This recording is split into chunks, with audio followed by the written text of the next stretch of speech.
The great hall stretched for kilometers in every direction, its crystalline walls pulsing with the bioluminescent patterns of 1,000 different worlds.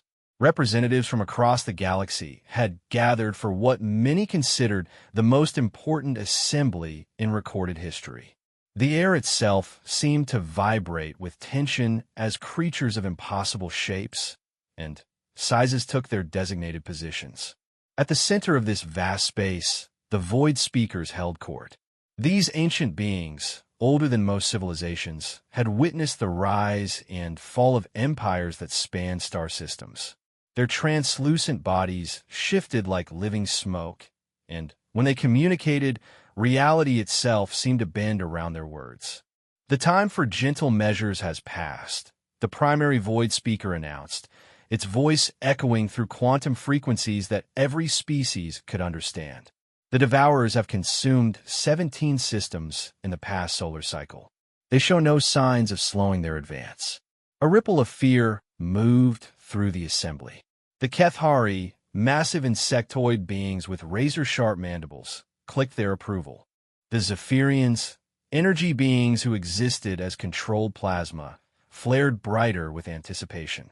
Even the usually peaceful Verdani, plant-like creatures from the Garden Worlds, rustled their leaves in what could only be described as aggressive agreement. "We have tried diplomacy," continued another Void Speaker, this one appearing more solid than the first. "We have offered tribute, territory, even entire uninhabited systems. The Devourers respond only to strength. They understand only violence. The Devourers were a nightmare made real. No one knew where they came from originally. They appeared at the edge of the galaxy 300 years ago, consuming everything in their path. Planets, moons, asteroids, even the energy of stars themselves. Nothing satisfied their endless hunger. They left behind only empty space, dark and cold, as if existence itself had been erased. The motion before us is clear," the first Void Speaker said, raising what might have been an arm toward the assembly. "We must unite our fleets. We must strike with overwhelming force. We must meet their violence with greater violence, their hunger with our fury." Species after species rose to support the motion. The Corvan Empire, masters of warfare, pledged their battle fleets. The Nexary Collective offered their planet killers. The Flame Dancers promised to burn whole systems if necessary. Each declaration was met with roars, clicks, electronic harmonies, and other sounds of approval from the assembled thousands. Then someone cleared their throat. It was such a small, unremarkable sound that many didn't notice it at first. But gradually, the massive hall fell silent as attention turned toward the human delegation. Humans were relative newcomers to galactic politics. They had only achieved faster-than-light travel 200 years ago and had been members of the Intergalactic Assembly for less than 50 years. Most species viewed them as curious, but ultimately insignificant, a young race with primitive technology and strange social customs. The human representative stood up slowly. She was an older woman with graying hair and laugh lines around her eyes. Her name was Dr. Elena Vasquez, and she wore simple clothes that looked almost comically plain compared to the exotic armor and ceremonial garments of other delegates. "Honored speakers, fellow representatives," she began, her voice carrying clearly through the translation systems. "I understand the gravity of the situation. The Devourers are indeed a threat unlike any we have faced before." The assembly waited. Many expected her to pledge Earth's small fleet to the coming war, though humans possessed only a handful of ships compared to the armadas of the major powers. "However," Dr. Vasquez continued, "I must respectfully suggest that we may be approaching this problem from the wrong angle entirely." A sound rose from the assembly, something between a gasp and a growl. The Kethari delegates' mandibles clicked rapidly, a sign of extreme agitation. "You suggest we show weakness to creatures that devour worlds?" it demanded. Dr. Vasquez smiled, and there was something in that expression that made several nearby representatives shift uncomfortably. It wasn't mockery or arrogance. It was the smile of someone who had seen something others had missed. Not weakness, she replied. Understanding. In all our discussions about the Devourers, I've noticed something interesting. We keep talking about what they do, but we never ask why they do it. They devour because they are devourers, roared a Corvan general, his scarred face twisted with fury. It is their nature. You might as well ask why fire burns or why vacuum freezes. Actually, Dr. Vasquez said, pulling out a simple tablet device, we humans ask those questions all the time. Fire burns because of rapid oxidation. Vacuum doesn't freeze anything. It's the absence of matter that allows heat to escape. Understanding the why often shows us solutions that force alone cannot provide. She activated her tablet, and a holographic display appeared above the assembly. It showed star charts, energy readings, and complex mathematical equations that most species present could understand. I've been studying the Devourer's movement patterns for the past 5 years, she explained. There's something everyone has missed. They're not randomly consuming systems. They're following a very specific path, and that path leads directly toward the galactic core. The hall erupted in discussion. Some delegates shouted questions. Others demanded to see her data. The void speakers themselves seemed intrigued, their forms becoming more solid as they focused their attention. Furthermore, Dr. Vasquez continued, once the noise died down, analysis of the energy signatures from consumed systems shows something remarkable. The Devourers aren't actually destroying matter. They're converting it, storing it, concentrating it into incredibly dense energy patterns. Converting it to what purpose? Asked a Nexary representative, its cybernetic voice dripping with skepticism. Dr. Vasquez's smile grew wider. That's exactly what I intend to find out.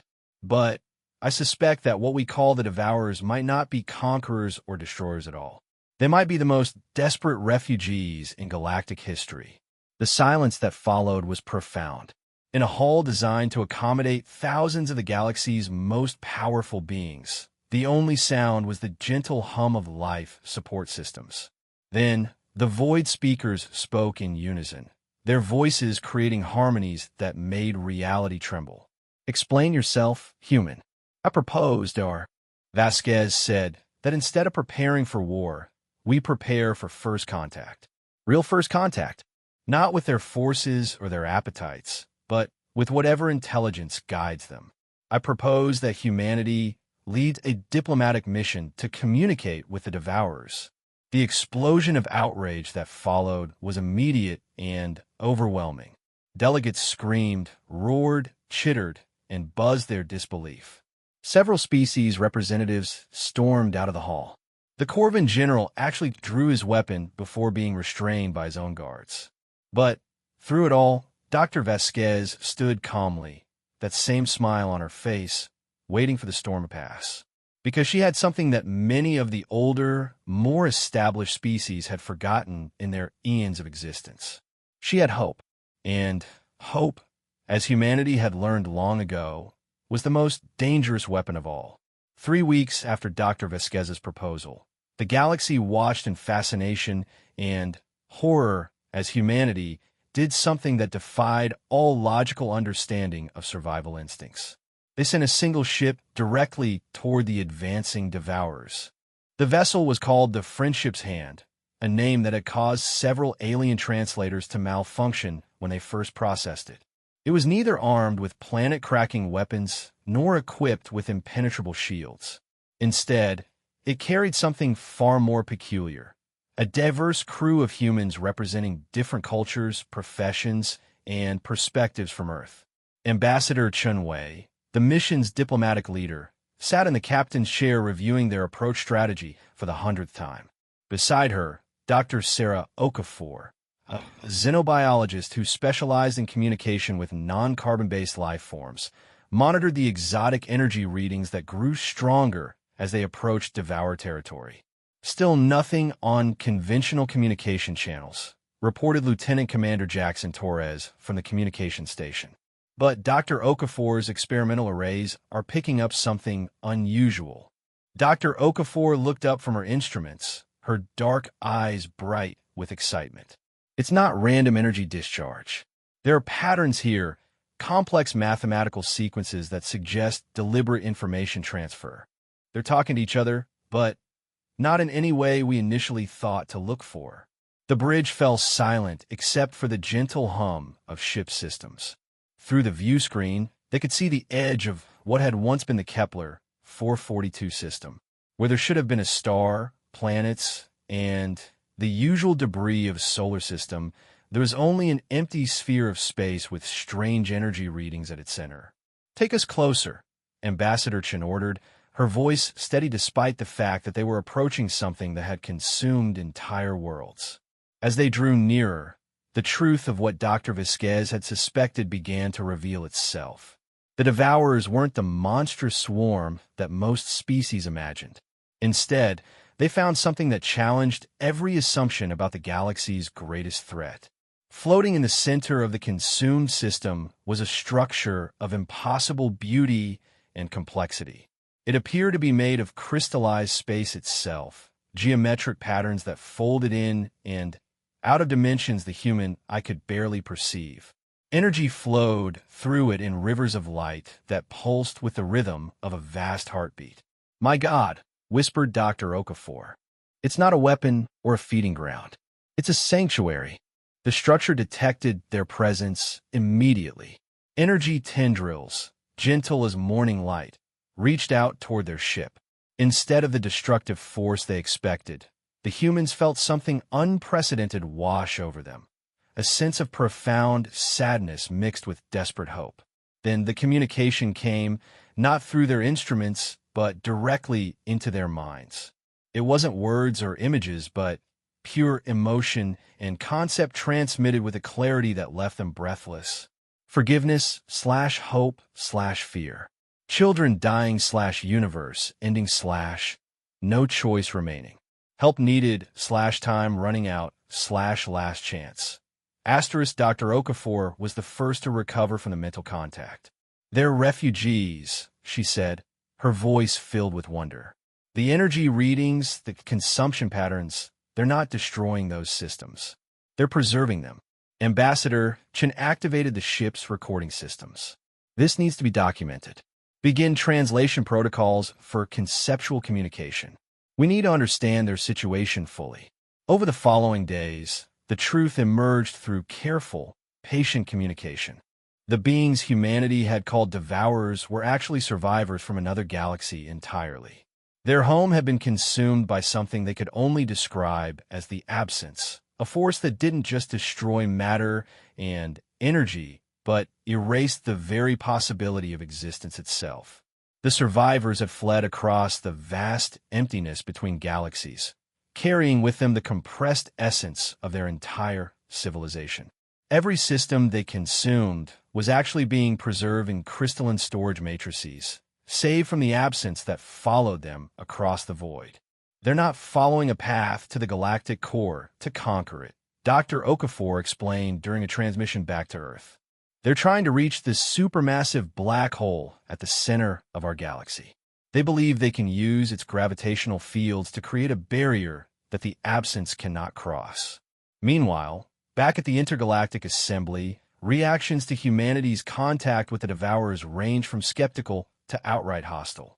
The Corvan Empire had already begun mobilizing their war fleets, viewing the human mission as proof of their species' naive foolishness. "They have been deceived," declared General Thakmore to the emergency assembly session. "The Devourers have manipulated their primitive emotions. Even now, the human ship is probably being dissolved for materials." But the Void Speakers had grown quiet and thoughtful. As beings who existed partially outside normal space-time, they had begun to sense something at the edge of the galaxy, a wrongness that made reality itself recoil. "There is truth in the humans' words," the primary Void Speaker announced, causing an uproar in the assembly hall. "We sense disturbances beyond our galaxy's edge. Something approaches that is antithetical to existence itself." The revelation split the galactic community. Some species, led by the warmongering Corvans, insisted that the Devourers were simply using clever deception. Others, particularly the more scientifically minded races like the Nexury Collective, began their own investigations. Dr. Vasquez, monitoring everything from Earth, smiled as reports came in from multiple sectors. Humanity's approach was working, but not in the way anyone expected. Instead of solving the problem themselves, they had given the galaxy something it had lost in its age and cynicism, curiosity. The Verdani began studying the preserved energy signatures from consumed systems. The Zephyrians, as energy beings themselves, attempted to communicate with the crystalline structures. Even the proud Kethari started analyzing the mathematical patterns in the Devourer's communication. But time was running short. Long-range sensors had begun detecting something at the very edge of the galaxy, a region of space where stars simply ceased to exist, where the cosmic background radiation itself went dark. The absence was coming, following the trail of the refugees it had been pursuing for millennia. "We have perhaps 6 months," Ambassador Chen reported during her latest transmission. "The refugees, I refuse to call them devourers anymore. Estimate that's how long before the absence reaches our galaxy's edge." The choice facing the Intergalactic Assembly was no longer whether to fight the so-called devourers. It was whether they could overcome millions of years of ingrained prejudices and survival instincts to work together against something that threatened not just their lives, but their very capacity to exist. As humanity had proven so many times in its short but eventful history, sometimes the most powerful weapon against impossible odds wasn't superior firepower or advanced technology. Sometimes it was the simple willingness to listen, to understand, and to offer help to those who needed it most.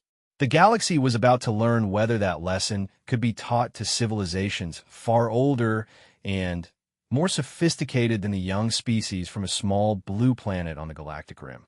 The transformation of the Intergalactic Assembly over the following months was unprecedented in galactic history.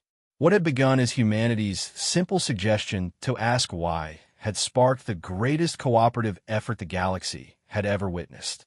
The Nexury Collective, with their advanced quantum computers, worked alongside the refugees to decode the mathematical principles behind their preservation technology. The Verdani contributed their understanding of life force energy, helping to stabilize the crystalline storage matrices.